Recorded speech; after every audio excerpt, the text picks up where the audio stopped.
Manatra ny arahaba ny tokantranontsika rehetra izay manaraka izao fandarana passion d'atao izao indray toa fahita lavitra ny Cool TV.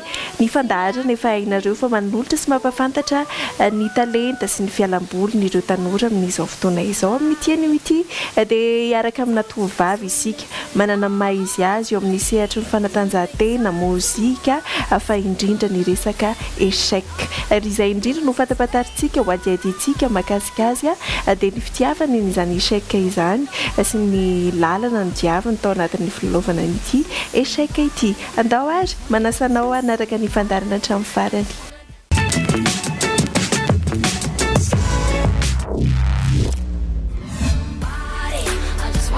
Tovovavy manana ny maha izy azy sy mampiavaka azy tokoa amin'ny fialamboliny raha Andriatsirana Irinany ianarako dia 20 taona, mianatra ao amin'ny SKU 67 hectares. Dia ny activité-ako manao jeu d'échecs, manao piano, dia nanao natation, dia danse classique.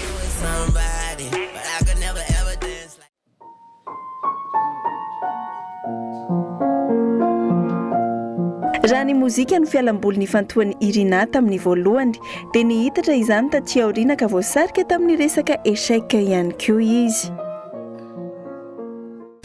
Nanomboka tamin'ny 2009 nanao échec dia za moa zany efa nanao piano tao amin'ny CGM dia efa nisy échec koa tao ambany dia sendra nandehandeha izay tsy mamanay dia niditra tao dia nahita ankizy ny lalao. Dia après an'izay tonga dia nivitanà dadanay échiquier dia nanomboka teo dia lasa nanao tournoi sy nitohy foana hatramin'izao. Raha ny antony nahavoasarika azy tamin'izany taranja izany kosa dia tahaka izao. 2009 nanomboka nanao échec dia 2010 dia efa nanao championnat d'Afrique tany Botswana satria nahazo champion de Madagascar 2010 tamin'izany dia nanomboka teo dia ohatra lasa motivé be hoe ohatra ny hoe mety ho anahy ilay izy sy zavatra ohatr'izany dia nitohy foana. Efa tena manana ny toerany tokoa izy amin'izao fotoana izao indrindra amin'ireo vehivavy manao échec. Tsy tonga ho azy teo amin'izany toerana izany nefa izy fa nisy tokoa ireo ezaka mafy izay tsy maintsy nataony sy ireo olona izay nanohana sy nanampy tamin'ny fampianarana. Nalasa tany Botswana aloha hoe champion de Madagascar 2010 dia tamin'ny 2014 koa nisy championnat par équipe tany Norvège dia izay 10 vehivavy voalohany no mandeha amin'ny tournoi io dia za tafiditra tao anatin'ilay 10 voalohany dia tournoi par équipe izy io. Dia torak'izay koa tamin'ny 2014 ihany tany Durban izay nanao championnat du monde jeune dia anisan'ny meilleur jeune zany tamin'izany dia nandeha dia tamin'ny heritaona 2018 koa mbola izay 10 voalohany ihany manao an'ilay tournoi dia mbola lasa tany Georgie dia les tournois sélection izay te anao manao an'ilay izy dia eto an-tanàna izy ny atao dia ny ankizy rehetrarehetra afaka manao daholo.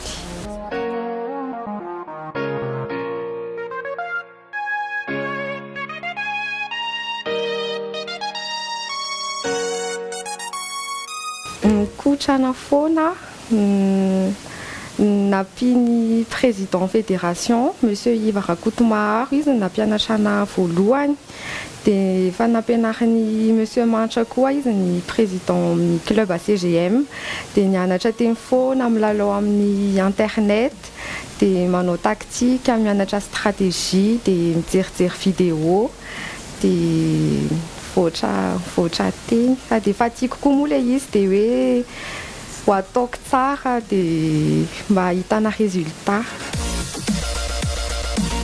Nitondra sosona nova zavatra maro teo amin'ny fiainan'ny Irina ity taranja ity na teo amin'ny fiainana andavanandro izany eny hatrany amin'ny fianarana.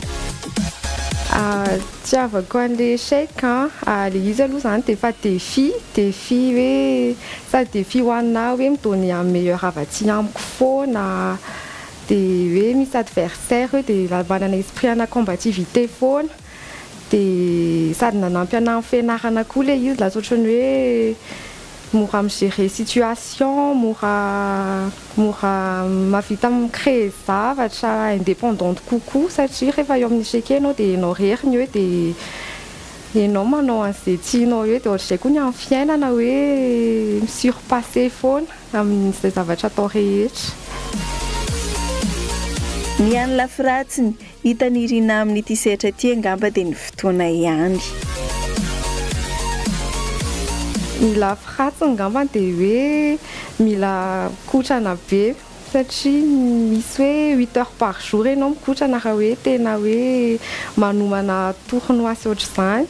Dia mila endurance be koa ilay izy satria ny tournoi mety hoe 5 heures 6 heures de temps ianao mipetraka eo foana. Izay angamba ny mety hoe lafiratsiny. Fa na izany aza nefa dia mbola miezaka hatrany i Irina ho tonga amin'ny ambaratonga ambonimbony kokoa amin'izany échec izany.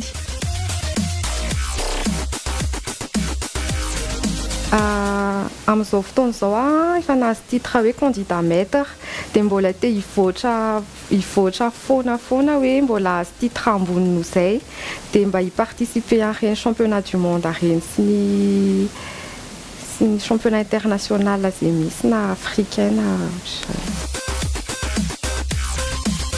Maro dia maro ihany ireo taranja feheziny Irina, ny mozika, fanatanjahantena, etsy andanin'izany ny fianarana ka mila fahaizana manokana noho izany ny fandaminana sy fandanjalanjana ny fotoana.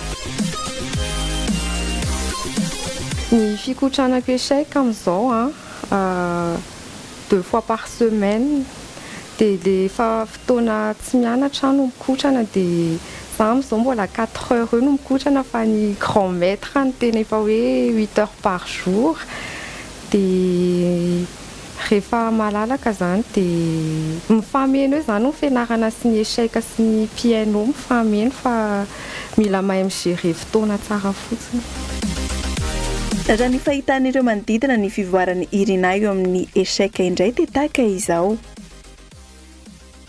Izao championne de Madagascar 2018 teo dia tamin'ny championnat du monde farany teo niakatra candidat maître international izy. Ny fahaizany sy ny fifehezany azy hitako hoe nisy fivoarana be indrindra fa ny nandehananay nanao championnat du monde tany Géorgie tamin'ny septembre 2018 farany teo.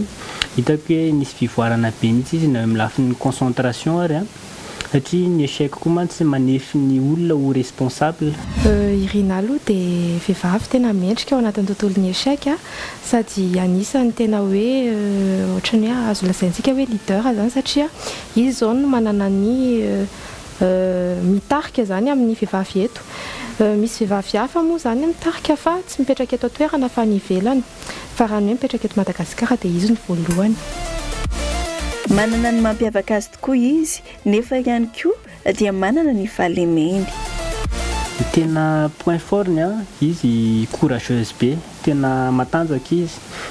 Izay hitako hoe tena point fort na misy fotoana izy tratana situation critique miezaka foana izy mitady solution ary miaritra be.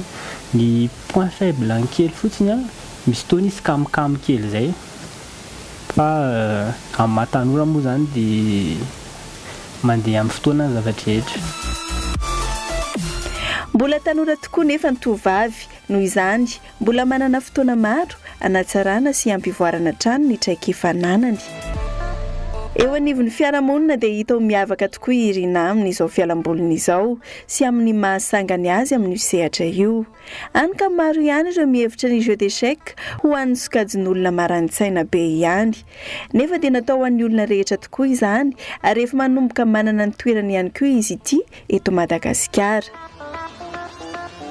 Ny tenako aloha zany dia mampirisika be antsika rehetra na mankafy na tsy mankafy an'ilay échec ho an'ilay mpankafy échec moa zany dia hoe mamandray sanjara amin'ny tournoi mijereva an'ilay tournoi reny misinformer amin'ny vaovao mitranga satria Madagasikara dia manan-talentany tokoa amin'ny resaka filalaovana échec.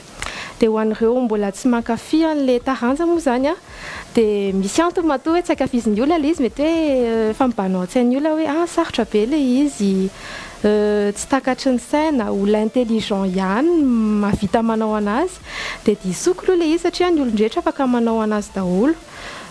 Profo zany misy ankizy kely enina taona dia milalao an'io.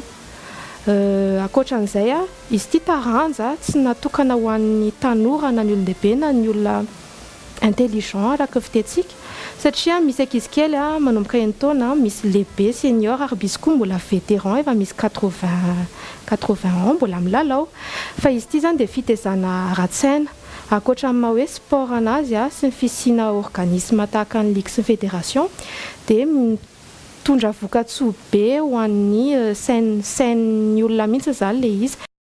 Mezaka ihany koa ireo sampana maro miandraikitra ity taranja ity mampafantatra sy manao hetsika fifaninanana amin'izany jeu d'échec izany. Sahivintsika kely moa zany hoe ny échec dia misy ny antsoina hoe fédération internationale, fédération nationale ny antsika ny FMJE, dia ny ligue sy ny club.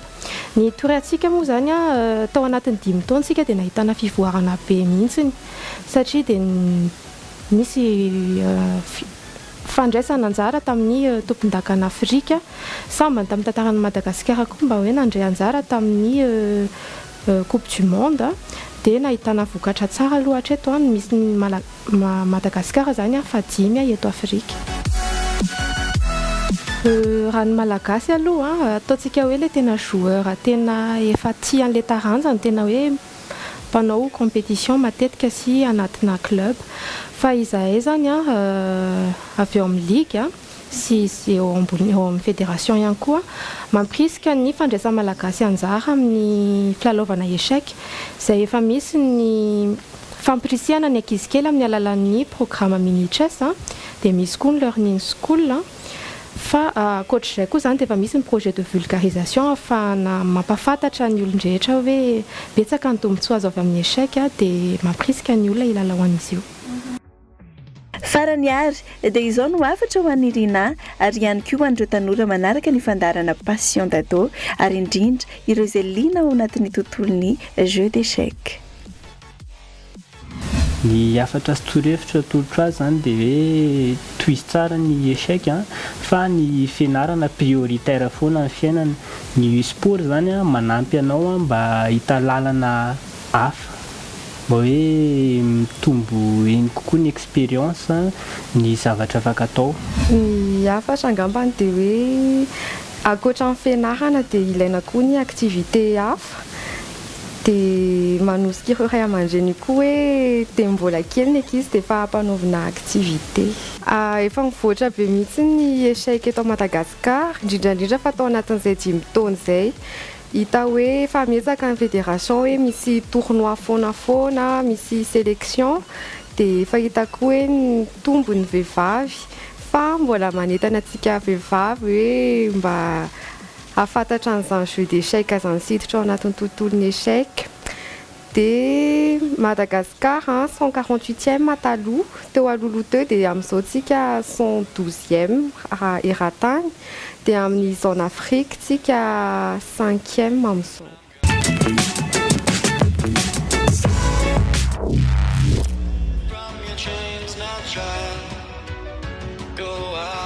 Inona raha antsika teo iny no mahakasika ny Irina sy ny fitiavany izany échec ary ny lalana ny diaviny efa lasa lavitra tokoa ny tovovavy tao anatin'ny tontolo io ary rarina mba ho lasa sy hotody amin'ny ambony indrindra hatrany. Ianareo tanora eo anelanelany 13 ka hatramin'ny 20 taona ihany koa mety tsy échec ny fialambolinareo na ihany koa manavanana anareo fandao saraina andao ampahafantarina eto amin'ny fahita lavitra Kolo TV zany mialalany ity fandarana passion d'ado ity.